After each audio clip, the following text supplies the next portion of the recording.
রাধানগর থেকে খোয়াই কমলপুর এবং কৈলাসহরের সব ধরনের যাত্রী পরিষেবা বন্ধ। এক বাস চালক এবং সহচালক নিগৃহীত হওয়ার জের ধরে যাত্রী পরিষেবায় এই অচল অবস্থার সৃষ্টি হয়েছে। জানা গেছে, সোমবার বিকেলে আগরতলা থেকে যাত্রী বোঝাই একটি বাস কমলপুরের উদ্দেশ্যে যাচ্ছিল।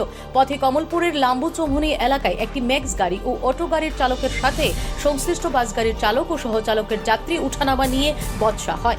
এই বচসার জের ধরে লাম্বুচৌমুহনী এলাকায় অটো চালক এবং ম্যাক্স গাড়ির চালক বাস গাড়ির চালক এবং সহচালককে মারধর করে। তারা আগরতলায় এসে থানায় এফআইআর করেন।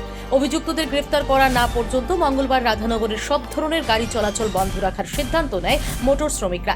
এদিন রাধানগরের এক মোটর শ্রমিক এই কথা জানান। আমরা এখান থেকে কালকে কমলপুর আগরতলা থেকে একটা গাড়ি গেছে, গাড়ির নাম্বার হচ্ছে TR06-2154। ওই গাড়িটারে মানে লাম্বুচৌমুহনীটা খালি পার হয়েছে, এমন তাতেই কিছু মানে মুখের মধ্যে গামছা বান্ধা মাস্ক পরা 20-25 জন লোকে আটকাইছে। আটকাইয়া কোনো কথা নাই, দরজাটা খুললে ড্রাইভারের লামাইয়া খুব মারামারি আরম্ভ করতো। ড্রাইভারের সঙ্গে আসলাম আমি নিজে খুঁজ। তখন আমি যখন আটকে দেখেছি আমারও সাংঘাতিকভাবে মানে ইয়ে করছে, আমার মাথাটা হাতে সবখানে আমার ইয়ে হয়েছে, ইনজুর্ড হয়েছে। তো এই কারণে আজকে আমরা ওই তারা খুঁজে যেতে বাই করে ওই সিন্ডিকেটের মাধ্যমে আমরা জানাইছি, সিন্ডিকেট কীটা করে এরপর গাড়ি চলছে। মানে কি ছোটো গাড়ি বড় গাড়ি? ছোটো গাড়ি বড় গাড়ি তার শ্রমিক রেখে, যেহেতু আমার শ্রমিক এভাবে আমরা চালাইতাম না গাড়ি, যার লিগে আমরা গাড়িটি ফাটাইতে আসি না, নাহলে আমরা প্রস্তুত আসলাম গাড়ি ফাটাইতে। বুঝছি। মানে এটা কতক্ষণ বন্ধ থাকবো কিছু? এটা আজকে 8:30 দিনই। সারাদিন। এই যে সাধারণ যে পাবলিক তারা যে হয়রানি শিকার হচ্ছে, ওইটা চিন্তা করি তো আমরা চাইছিলাম যে গাড়িটা চালাইতাম, কিন্তু শ্রমিকরা যেহেতু শ্রমিক একটা মায়ের খেয়ে যাই ব্যাপারটা সবসময় এরকম কথা, প্রায় সময় তারা দেখি এই লাম্বুচৌমুহনী মানে ঘন্টার মাঝে মাঝে এরকম প্রায় সময় ঘটনা ঘটে। বুঝছি। ওইখানে লোকেল এই লোকটি, এর মধ্যে 2-3 জন চেহারা চিনি, কিন্তু নাম কইতে পারি না আমি। এই বিষয়ে থানাতে মামলা তো যাইতেছি, আজকে যাবো মামলা করুন। কালকে তো মামলা করতেন, কালকে হাসপাতালটা চলে দৌড়াদৌড়ি করিয়া আমি ওইখান থেকে আইসি, কীভাবে আইসি আমি নিজে বিদায় নি। কটার সময় ঘটনা? দুপুর 1টা। এই যে এখন যে বন্ধ, তার ফলে তো সাধারণ মানুষ, এটার লেগে তো আমরা খুবই দুঃখিত। রাধানগর বাস অনার্সের পক্ষ থেকে, রাধানগর মানে ছোটো গাড়ি বড় গাড়ির পক্ষ থেকে আমরা খুবই দুঃখিত যে যাত্রীরা যে এইভাবে ইয়া হইতেছে, যে দুর্ভোগ যাচ্ছে।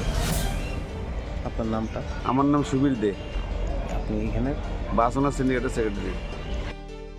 এদিকে হঠাৎ করে পরিষেবা বন্ধ হয়ে পড়ায় বিপাকে পড়েন খোয়াই কমলপুর এবং কৈলাসহরের যাত্রীরা। অনেক যাত্রী রাধানগর স্ট্যান্ডে এসে যান চলাচল বন্ধ দেখে সমস্যায় পড়েন। এদিন রাধানগর স্ট্যান্ডে এক ছাত্রী জানান তিনি খোয়াই যেতে চান, কিন্তু কোনো গাড়ি না চলায় যেতে পারছেন না। এক অফিস যাত্রী জানান তিনি অফিসের বৈঠকে যোগ দিতে সোমবার আগরতলায় আসেন। মঙ্গলবার তার বাড়ি ফিরে যাওয়ার কথা ছিল, কিন্তু যেতে পারছেন না। অন্যান্য যাত্রী সাধারণরাও এদিন এই ঘটনার ক্ষোভ প্রকাশ করেন। আমি খোয়াই গেলাম না, কিন্তু এখানে শুনছি যে গাড়ি চলে না। কি কারণে চলে না কিছু জিজ্ঞাসা করুন। মানে আয়া কি শুনছো এখানে? এতটুকুই শুনছি যে কোনো গাড়ি চলে না। খোয়াইয়ের উদ্দেশ্যে রওনা হয়েছিলাম। হ্যাঁ, কালকে আইছিলাম, এখানে ডাইরেক্টর অফিসে মিটিং আসছিল, আর ফ্যামিলি আসতে দেখে এখানে থাকতে গেছি। আচ্ছা। কিন্তু এখন তো যাওয়া যাইতেছে না। মানে কারণটা কি তা? তাদের মধ্যে ড্রাইভারদের মধ্যে একটা গণ্ডগোল ছিল বলে, এটা মীমাংসা না হওয়া পর্যন্ত গাড়ি চলতো না বলতে ওরা ড্রাইভাররা। আগরতলা থেকে রাধানগর থেকে খোয়াই। আচ্ছা, এখানে আয়া কি শুনছেন? এখানে আইয়া দেখতেছি গাড়ি টাড়ি সব বন্ধ। কি বলে মারামারি হয়েছে নাকি তা জানি, হতে পারি না। মানে সব গাড়ি বন্ধ। সব গাড়ি মানে কোন সময় খুলবো কিছু কইছে না? না, তারা ডিসিশন নিছে বলে রাত্রেই বন্ধ আজগা, কোন সময় খুলবো কিচ্ছু কইছে না।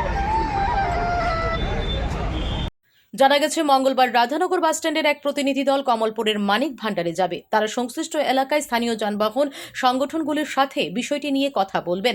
আলোচনায় সমস্যার সমাধান হলে পরেই পুনরায় রাধানগর থেকে খোয়াই কমলপুর এবং কৈলাসহর রুটে যান চলাচল শুরু করা হবে। Bureau report, PV north east.